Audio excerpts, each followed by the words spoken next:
Hello, boys and girls and children of all ages. Fat Bastard Wannabe Buddha coming at you today. Today is going to be a really quick video. I don't really much care about Dynasty or anything that's going on, but I do wish to say a couple of things that I don't know has been brought to light. The thing about Duck Dynasty, it's a con. Don't believe anything on TV. It's an absolute con. These guys are not hillbillies. They're not. They're educated people who make millions of dollars selling $200 duck calls. That's right, $200 duck calls. No hillbilly, no good old boy. I mean, I don't even think crackers and rednecks would buy a $200 duck call. I have no idea who they're selling this stuff to, but it's a bunch of wannabes, people who want to be identified for this hybrid culture of renegade self-sufficiency and everything else. I have no idea. But no good old boy and no hillbilly is paying $200 for a duck call. They're either making it themselves or they're using their granddads or their great-granddads who made it for them. Just like they ain't buying, a $3,000 308 either. They're just not. They're using the granddad's gun on an old Remington or an old Winchester. And they're not going on canned hunts either. And that's pretty much who's buying a $200 duck call is people that go out there and, spend $3,000, $4,000 for a 308 and then go on a canned hunt and walk around with camo and think they're part of a culture in which they have no connection to. Zero. None. This is one of the really weird things in this culture, in this society, is that there's something called redneck chic now. Well, these people ain't rednecks. These are guys. This is a guy that graduated from LSU.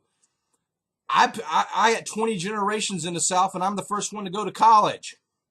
He's already sent all his little boys in a little preppy school to preppy schools and sent them out to college too. All of them are. They're a bunch of little preppies with trophy wives that, hey, hit on a good gimmick. I don't begrudge them that. And they're just playing a role. Now, what's very important, if you notice that they concentrate on the homosexuality thing with this guy. Yeah, they barrel into that. And they don't talk on that nonsense he said about black folks being happier during Jim Crow. Do you know why? They don't want to implode him. They don't want to completely disintegrate him. Because there's certain things you can't say in this thing, in the societies. And that's one of them, that black folks were a lot happier back in the good old days when we were allowed to run around and lynch them during Jim Crow. Because that's repellent. We've already beat that horse to death and came to the conclusion that no, that ain't going to fly in this day in society. Slowly but surely, we're expanding empathy. This is what's going on with the homosexual debate in the society. It's the expansion of empathy to people that are fundamentally not like us. And this is a good thing. We started out when we were running around with our kinfolks and tribal systems, and our level of empathy extended to those who were blood relatives. And then we expanded that to a tribe, then pretty soon to a larger regional area, then a state, then a hyper state like, United States or, Germany or Russia, one of those hyper states that everybody's into it. But slowly but surely, we're expanding the roles of empathy, and pretty soon everybody's going to be in it, which is a good thing. And these are expressing some of the troglodytes that are not with the ball game. And unfortunately, they're going to be ground into the dirt and disappear into the ash bin of history. Now, what is going on, though, is what I want to talk about. See, what is happening among rural white folks is a similar con that happened to black folks. And it's got some of the same cultural developments. And it's the same exact thing that was done overseas in Africa and Asia and Latin America and South America. Is you take it into you got a group of folks that really don't want to know that their iPads are made by slave labor, or that in order for them to have their happy sugar or rum, that you have to enslave a whole race of folks. So what you do is you take a group of individuals that you are oppressing and treating like crap and beating and have basically the yoke of oppression around their neck. You take these groups and you destroy all the moderates. Let's say you are occupying somebody's land. You took somebody's property from them. And the world community has been civilized enough that they say, hey, it's not a good idea to go in there and take somebody's property and basically treat them like crap. But what you do is you fund, a little terrorist organization and have them kill moderates of the people that you're oppressing. You know what I'm referencing here, don't you, folks? That's right, Hamas. That's right. I wonder how Hamas got funded, but Hamas ain't the only one. There's a whole history of this. Even the British did this stuff with the IRA. This is how the game's played. So what you do is you take a minority that you are oppressing, you funnel money to the most extreme elements in that society, you obliterate, kill, marginalize, or destroy anybody with any decency and common. So the most extreme elements in the caricature of that society is plastered forth to the world community. And then you turn around and say, hey, we can't deal with these people because they're a bunch of bigot, racist rednecks that hate gay folks. It's okay if we basically grind them into the dirt, that we take away all their manufacturing and all their rural jobs. We got to grind them into the dirt because they're crackers. They don't deserve any better. They're black folks living in the urban cities. You know, they're a bunch of gangbangers, gangsters and crackers, man. You can't deal with these people. You can't reason with them. And so it's whatever you do to them as a society is okay. And that's what the Duck Dynasty represents.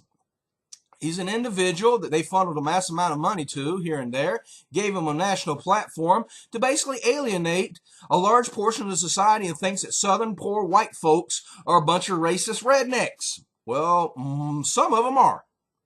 No ifs, ands, and buts about it. Some of them are. But not all of them. And the majority of them are being ground into the dirt because of what several economic decisions this society has made. And that's the whole point of this redneck chic culture that's been ginned up in this artificial creation. So sadly, what I expect to happen to the white communities in the rural areas of America, especially in the southern region, is that they will become further and further marginalized and further isolated from the overall culture. And they'll probably turn greater and greater towards, identity politics in the sense of Christian identity. The Klan, the Aryan Nation, whatever is going to pop up, but it's going to be this nasty hybrid of racial bigotry, homophobia, madness. And they're being deliberately shepherded into this avenue, and they're being shepherded into this avenue with across the board, even with their politics and what they're allowed to express and how they allowed to express their ideas. That you got poor white rural area folks defending Walmart. Hillbillies and good old boys don't go to Walmart. They didn't. Their mama made their clothes. They did. My mama made my clothes. She made her clothes. My mother still made her clothes up until the late 80s and early 90s when she couldn't do it anymore because her back was so bad. But that's what good old boys do, and that's what hillbillies do. They're self-sufficient. They don't depend on things like Walmart. They grew their own food. They hunt their own stuff. But things like Walmart and these other things came in there and they shut down and destroyed the local economies that were in the rural areas. So now all there are is just giant box stores. And the individuals who always ran small southern towns see poor white rural folks as a resource to be exploited. They go to the world market and say, hey, we got poor white crackers here that work for penance. Well, they work for pennies on the dollar, and you can treat them like crap. That's how they sell, the South to the world. They've got a bunch of poor stupid white folks down here that have worked for nothing. The same con they're doing, and the same thing they're doing to poor Chinese folks in China. It's just sad to see, and it's sad to see a whole group of people defending something that's an absolute albatross around their neck. The Duck Dynasty, folks, is a con. That whole thing is a con. Redneck chic is a con. NASCAR is a con. Southern culture, as it's now constituted in the mainstream America, is a con. It's the same con that, gangster rap is to urban America. Yeah, there's some elements that might be true about it, but it ain't the truth. Big capital letter truth. It's a con, and it's a caricature to pit to the larger community to marginalize, so that you can grind these individuals, poor white folks living in rural areas, or urban black folks or Latinos living in urban centers, grind them in the dirt, send them into the prison system or the military system, and sell them off as slave labor to the world market. That's what's happening, and it's an abomination. Fat bastard wannabe Buddha coming at you. Hope you got something out of that. Thank you.